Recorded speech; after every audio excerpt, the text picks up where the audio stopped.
விடுதலை புலிகளின் அமைப்பினரின் தடை நீக்கம் பற்றி நிறைய தகவல்கள் வந்த வண்ணமே இருக்கு.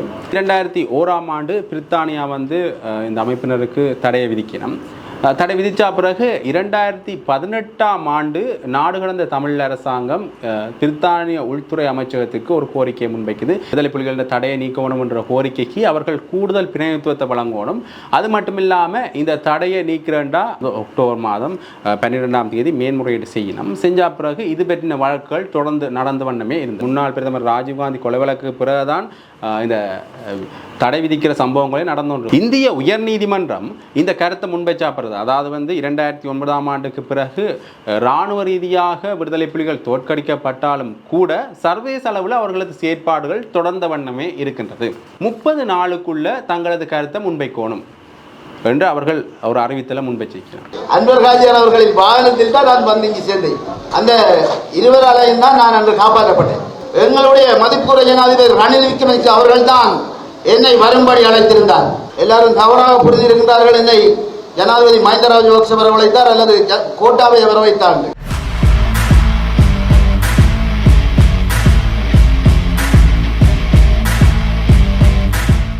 ஜெஃப்னாபடியன் சொந்தங்களுக்கு வணக்கம். இந்த காணொலியில் நாங்கள் எதை பற்றி பார்க்க போகிறோம்டா, விடுதலை புலிகளின் அமைப்பினரின் தடை நீக்கம் பற்றி நிறைய தகவல்கள் வந்த வண்ணமே இருக்குது. அது ஒரு பேசுபொருளாகவே அண்மை காலமாக இருக்கின்றதே நாங்கள் சொல்லலாம். இல்லை, 2 நாடுகள் தற்சமயம் இது பற்றின கருத்துக்களை முன்வச்சிருக்கணும். ஒன்று பிரித்தானியா, ஒன்று இந்தியா. நாங்கள் வரலாற்றை திருப்பி பார்க்கின்ற பொழுது விடுதலை புலிகள் அமைப்பினுடைய தடை சர்வதேச அளவில் விதிக்கப்பட்டதற்கான முக்கிய காரணமாக நாங்கள் ராஜீவ்காந்தியினுடைய கொலை வழக்கை பார்க்கலாம். இந்தியாவின் முன்னாள் பிரதமர் ராஜீவ்காந்தி கொலை வழக்குக்கு பின்னர் தான் சர்வதேச அளவில் விடுதலை புலிகள் அமைப்பினருக்கு தடை கொடுக்கப்பட்டது. உண்மையிலேயே அதில் பிரித்தானியாவும் இந்தியாவும் பிரதான நாடுகளாக காணப்படுகின்றன. அதில் 2001ஆம் ஆண்டு பிரித்தானியா இந்த அமைப்பினருக்கு தடையை விதிக்கணும். தடை விதித்த பிறகு 2018ஆம் ஆண்டு நாடு கடந்த தமிழ் அரசாங்கம் பிரித்தானிய உள்துறை அமைச்சகத்துக்கு ஒரு கோரிக்கையை முன்வைக்குது. இந்த தடையை நீங்கள் நீக்க வேண்டும் என்று. அது 2019ஆம் ஆண்டே நிராகரிக்கப்பட்டது.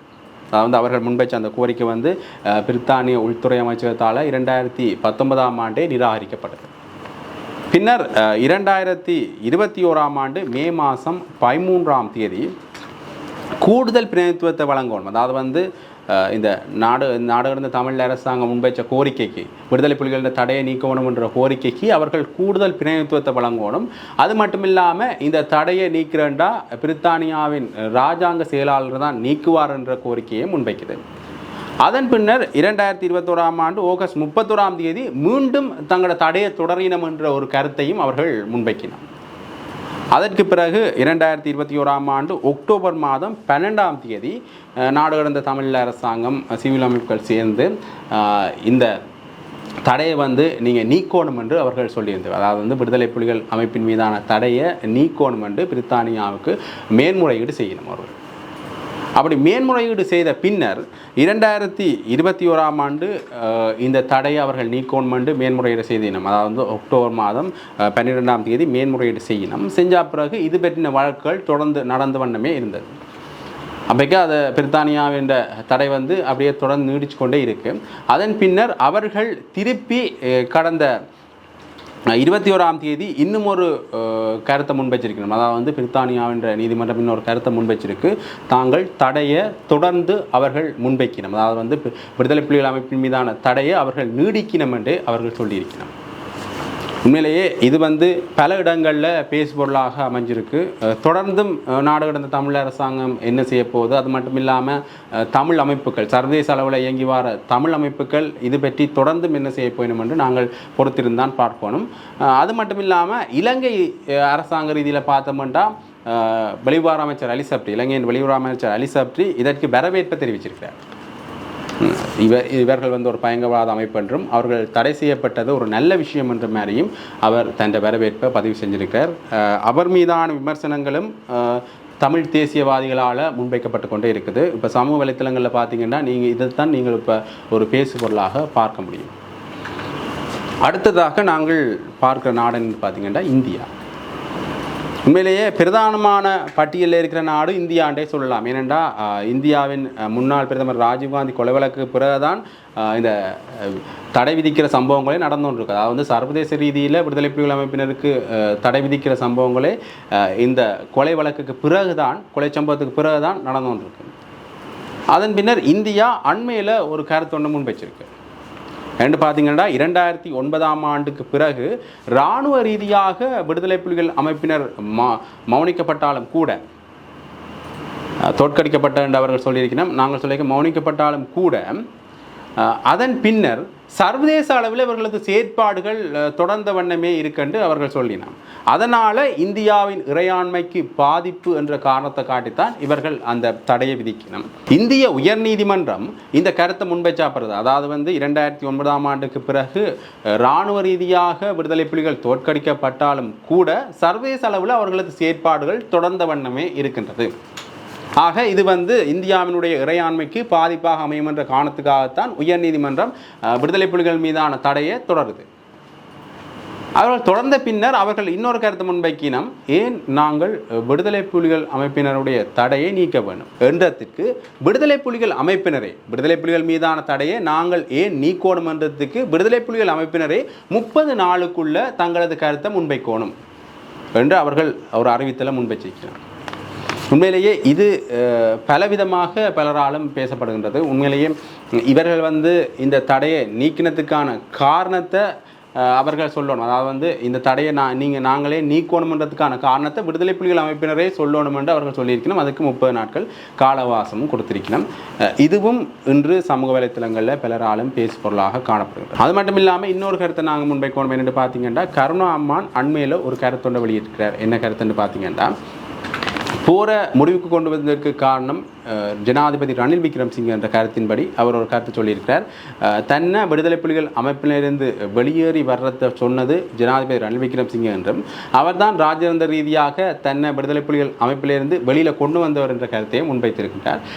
இதன் காரணமாக அவர்தான் போரை முடிவுக்கு கொண்டு வந்தார் என்றும் அவர் சொல்லியிருக்கிறார். மஹிந்த ராஜபக்சவோ அல்லது ராஜபக்ச குடும்பமோ இதற்கு காரணமாக அமையாது என்ற கருத்தையும் அவர் சொல்லியிருக்கிறார். அந்த காணொலியையும் நாங்கள் இதோட இணைச்சுக்கொள்கிறோம், நீங்கள் பாருங்க. நாங்கள் 2003ஆம் ஆண்டு விடுதலை புலி இயக்கத்தை விட்டு பிரிந்து வந்த பொழுது என்னை மட்டக்களப்பு மாவட்டத்தில் இருந்து அழைத்து வந்தது அலிசாயர் மௌலானா அவர்களும் எங்களுடைய அன்பர் காஜியார் அவர்களும். இதை இன்னும் ஒருவருக்கே தெரியாத ஒரு விடயம். அன்பர் காஜியார் அவர்களின் வாகனத்தில் தான் நான் இங்கு சேர்ந்தேன். அந்த இருவராலையும் தான் நான் அன்று காப்பாற்றப்பட்டேன். அதாவது அலிசாயர் மௌலானா அவர்களாலும் எங்களுடைய அன்பர் காஜியார் அவர்களாலும் தான் காப்பாற்றப்பட்டு இங்கு சேர்ந்தேன் என்பதை நான் இவ்விடத்தில் கூறிக்கொள்கிறேன்.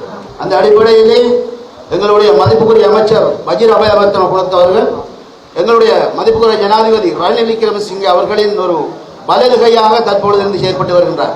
கடந்த வருடம் என்னை எங்களுடைய மதிப்புக்குரிய அமைச்சர் வஜீர் அபயவர்த்தன அவர்கள் என்னை அழைத்து எங்கள் ஜனாதிபதிக்கு நீங்கள் ஆதரவு தர வேண்டும், இதை வடகிழக்கிலே நீங்கள் தெரிவிக்க வேண்டும் என்று கேட்டிருந்தால், அன்றிருந்துதான் நான் இன்று எங்களுடைய மதிப்புக்குரிய ஜனாதிபதி ரணில் விக்ரமசிங்கே அவர்களுக்காக இன்று நாங்கள் நாடு பூராவும் வேலை திட்டங்களை ஆரம்பித்திருக்கின்றோம். ஏற்கனவே உங்களுக்கு தெரியும், இன்று வடகிழக்கிலே வாழ்கின்ற தமிழ் மக்களாக இருந்தாலும் சரி, முஸ்லிம் மக்களாக இருந்தாலும் சரி, சிங்கள மக்களாக இருந்தாலும் சரி, இன்று அவர்கள் முடிவெடுத்திருக்கின்றார்கள் எங்களுடைய மதிப்புக்குரிய ஜனாதிபதி ரணில் விக்ரமசிங்கே அவர்களுக்கு தான் வருகின்ற ஜனாதிபதி தேர்தலில் ஆதரவை வழங்க வேண்டும் என்பதை ஆணித்தரமாக முடிவெடுத்திருக்கிறார்கள். ஏனென்றால் கடந்த ஜனாதிபதி கோட்டாபய ராஜபக்ஷ அவர்கள் இந்த நாட்டை ஒரு பாதாளத்தில் தள்ளிவிட்டு சென்றார்.